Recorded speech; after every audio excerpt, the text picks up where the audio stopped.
Morning, good morning, good morning. How are we doing, guys? Ladies and gentlemen, what's up? What's up? Big day. Big day for crypto, guys. We've got the FIT21 bill. We've got Ethereum ETFs. We've got Nvidia earnings. A lot going on, guys. So welcome into the stream. Let's see here. Jerry, finally caught you before you started. Been missing your live streams past few weeks. Gearing up to tell my boss to kiss my ass. Let's freaking go. Jerry, I love it, baby.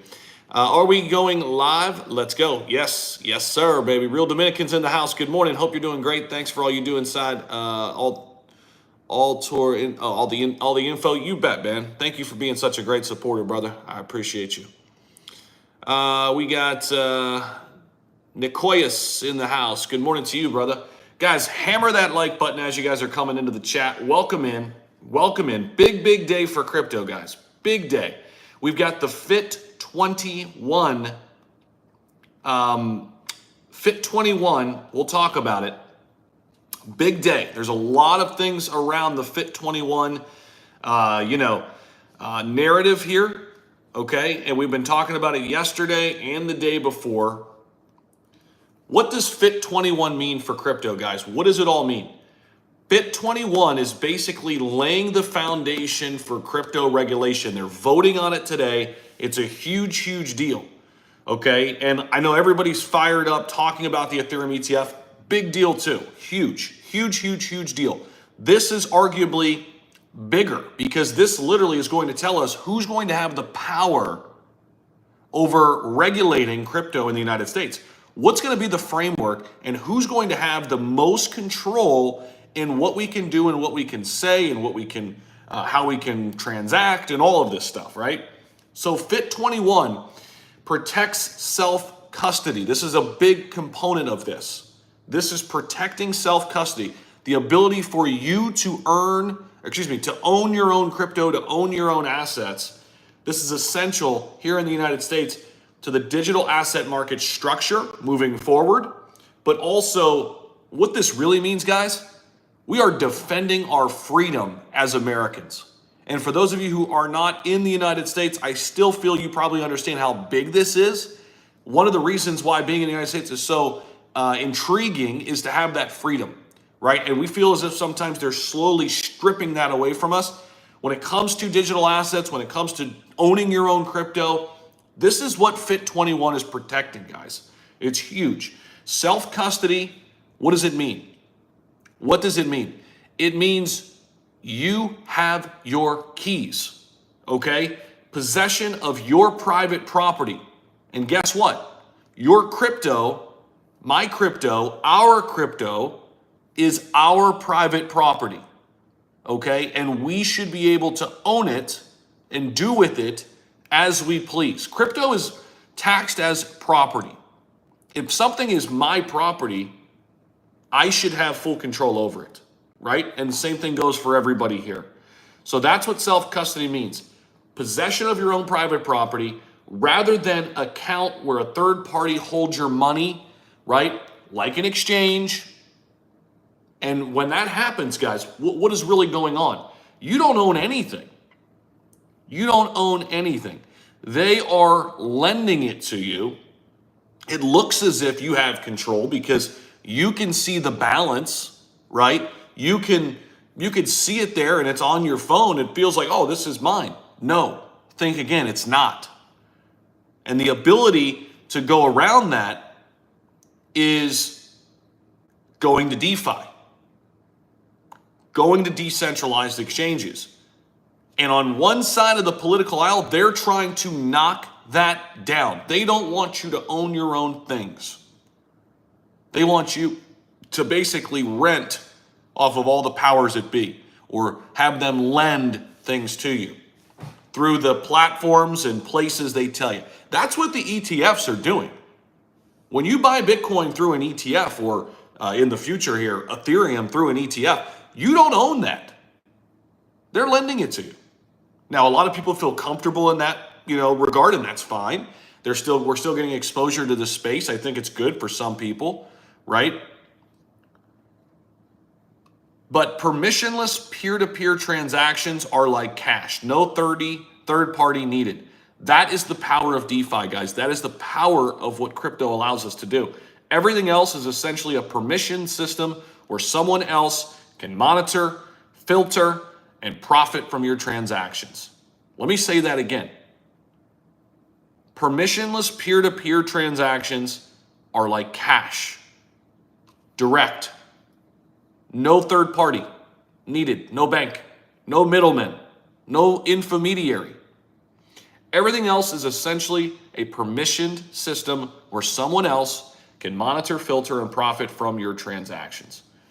And at the end of the day, this FIT21 bill that's going through, or that's being voted on today, is essential for the future of crypto regulation, guys. Essential. Now, in addition to all of that, we've got the Ethereum ETFs heating up. Keep in mind, the first deadline is tomorrow, the 23rd. That is the VanEck's deadline. Okay, so today's a big day for FIT21. Tomorrow starts the deadlines for the Ethereum ETFs. We got VanEck tomorrow, ARK Invest the next day.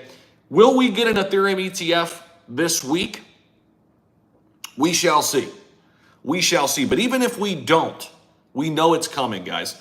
VanEck Spot Ethereum ETF has already been listed on the DTCC under ticker ETHV, right? Everything is pointing to the future of an Ethereum ETF being here. We know it's coming, okay?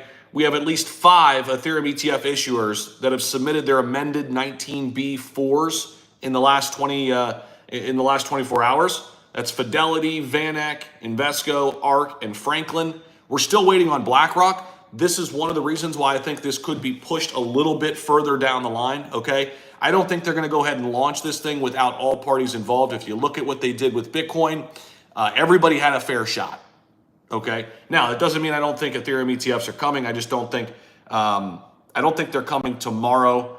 And right now, Friday. Now, here's the thing. If we get news that that all the issuers, all the people vying for an Ethereum ETF have submitted their amended 19B forms, then I think we can go live with it. So let's see here. Let's see if there's some updated info here on this too. Seifert says, late last night, still a potentially long way from a launch, but these filings proves that all rumors and speculations have been accurate. Need to actually see SEC approval orders. Yeah. So I'm going to go on a limb. I don't think we're going to get ETFs, Ethereum ETFs this week. Okay, guys?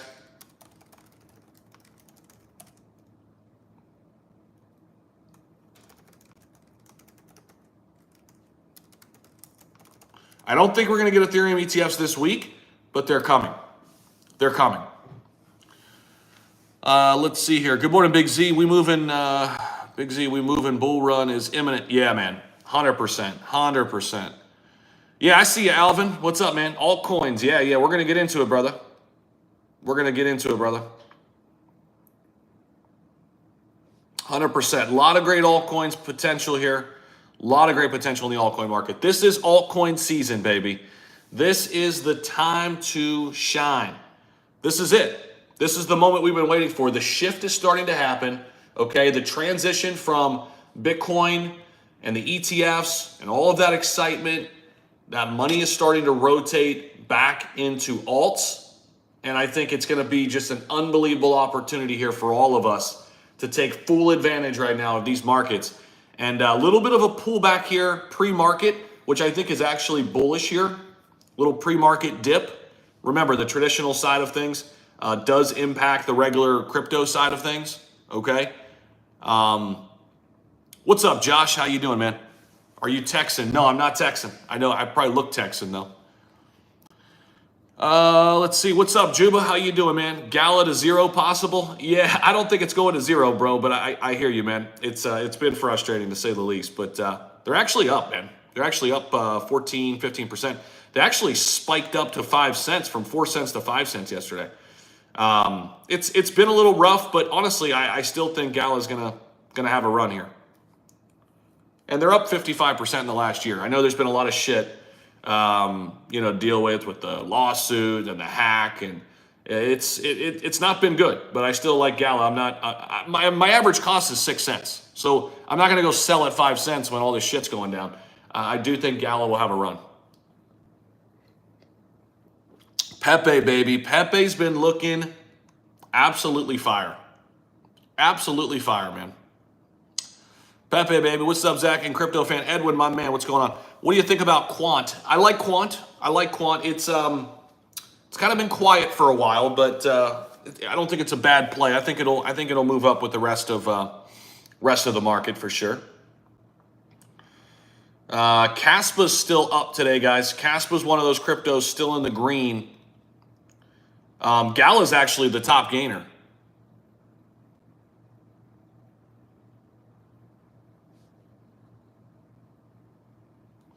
Yeah, Gala's still a top gainer here. Gala's the top gainer in the top 100, up 13+% still. Pepe, Caspa, Render making some noise, guys. Render's making some noise. We have Nvidia earnings today. Okay?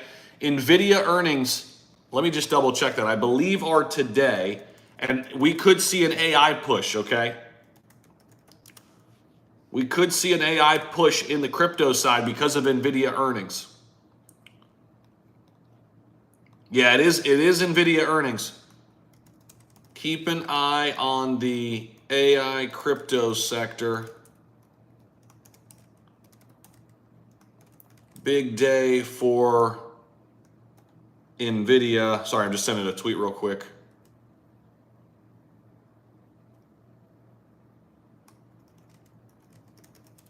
And we usually see some volatility.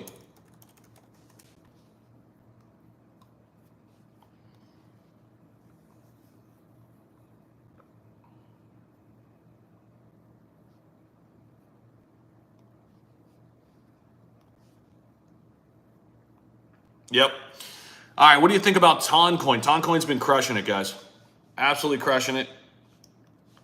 I personally don't own any.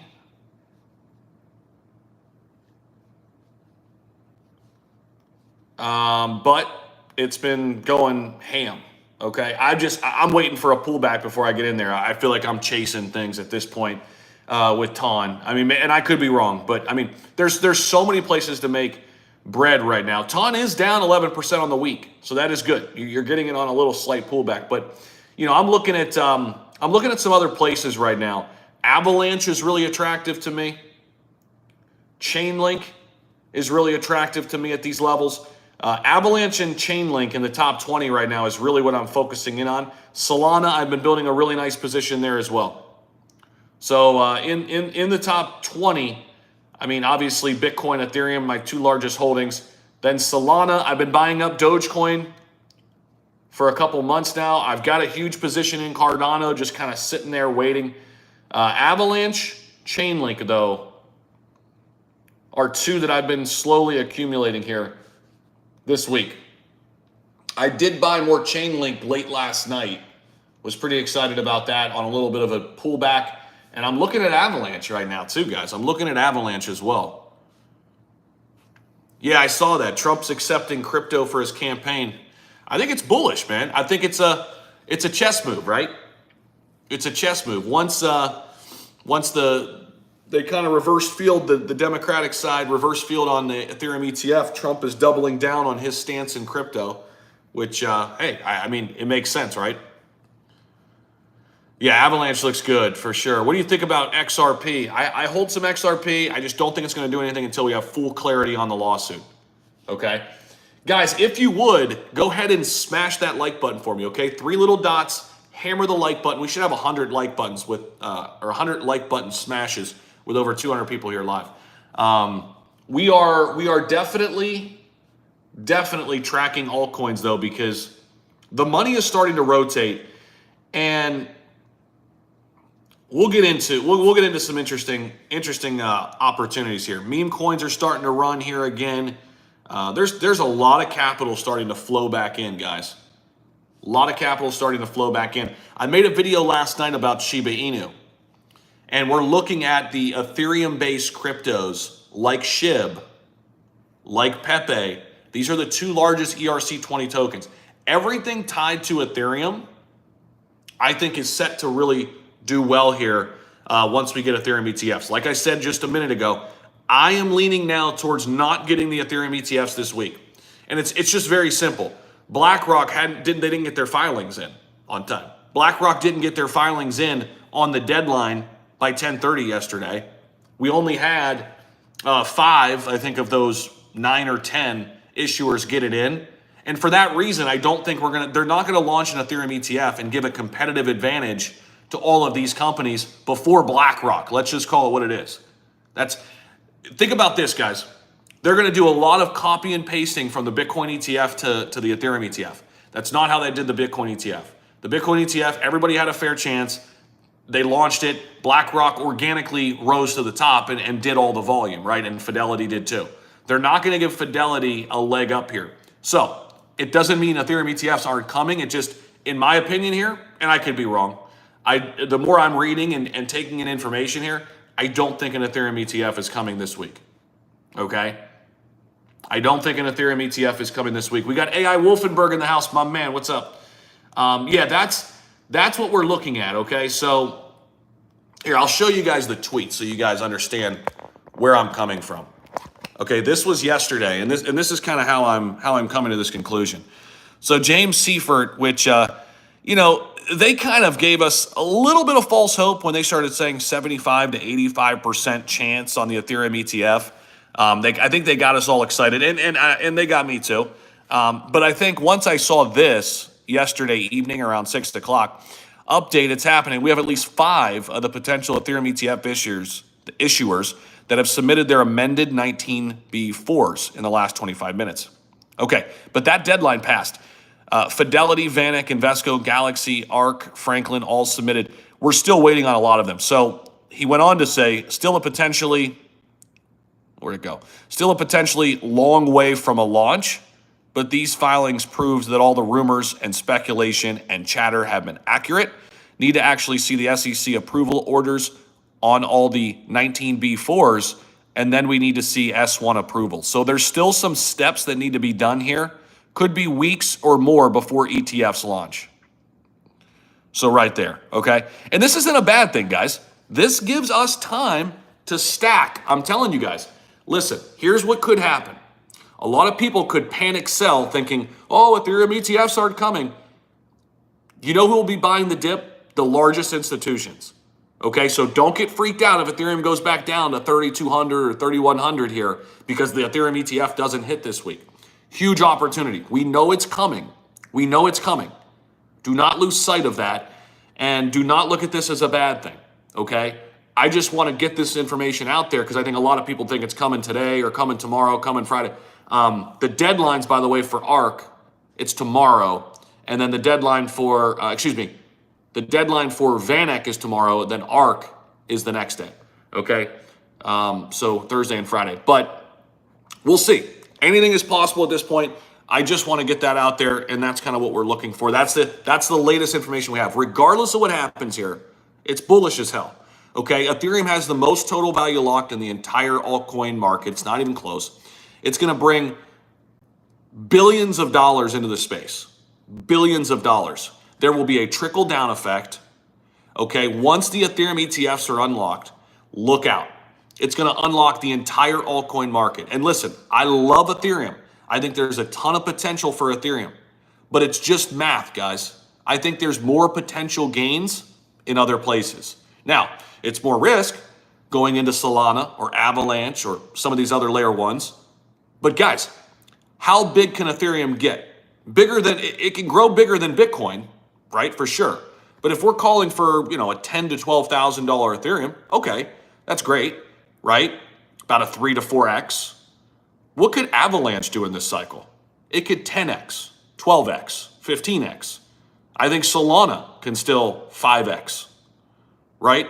And this is just my opinion here. I mean, I still think there's a ton of value in other layer ones. Again, Ethereum is the granddaddy of them all, but there will be other big players here. And you guys know how I feel about some of the really new layer ones like Sui and Aptos. This is where I think we can even see bigger gains. And Caspa, okay? I'm looking at Casper right now at a $3.2 billion market cap. Okay. Now let me show you this. Let me show you this. Okay. So if we go to what is it? The coin, there it is. So let's compare. Let's compare CAS to Ethereum. If Caspa had Ethereum's market cap, that's a 135x. Now, I'm not saying Caspa can reach Ethereum's market cap. All I'm saying is, you see what I'm saying here, right? Like how small this is by market cap. Okay, this is huge. Absolutely massive. Absolutely massive. So that's all I'm saying. The potential here, hold on one sec, guys. But that's why I'm looking for these gems, all while still holding Bitcoin, Ethereum, and strong assets as my backbone. I got to send a text real quick. Hold on, guys. Stay with me. Hit the like button. Hey, man, I'm here.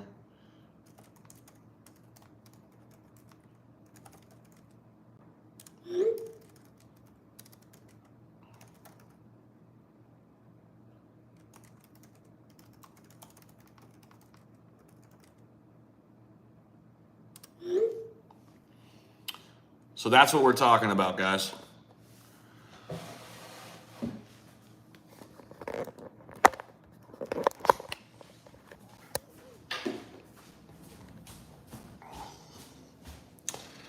I got a guy coming here to look at my basement, guys. We're redoing the basement, and it's going to be pretty epic, actually.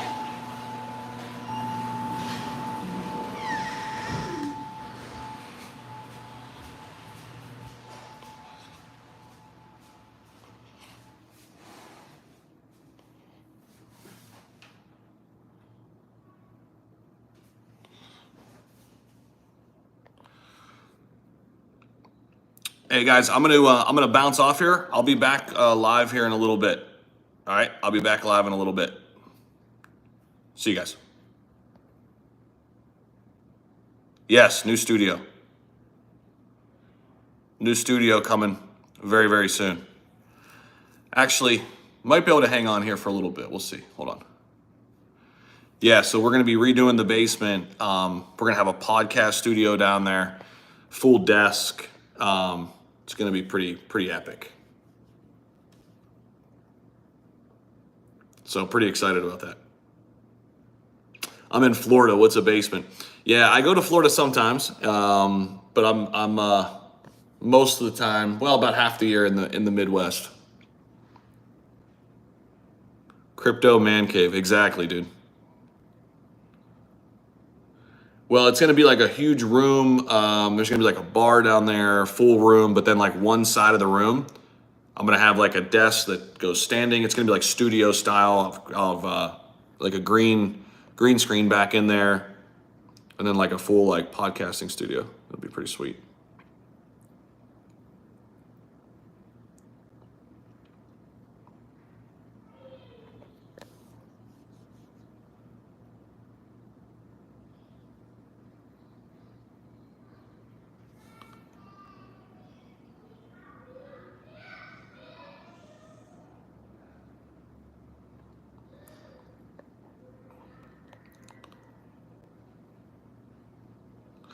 But guys, I'll be back in a little bit. All right. See you guys in a bit.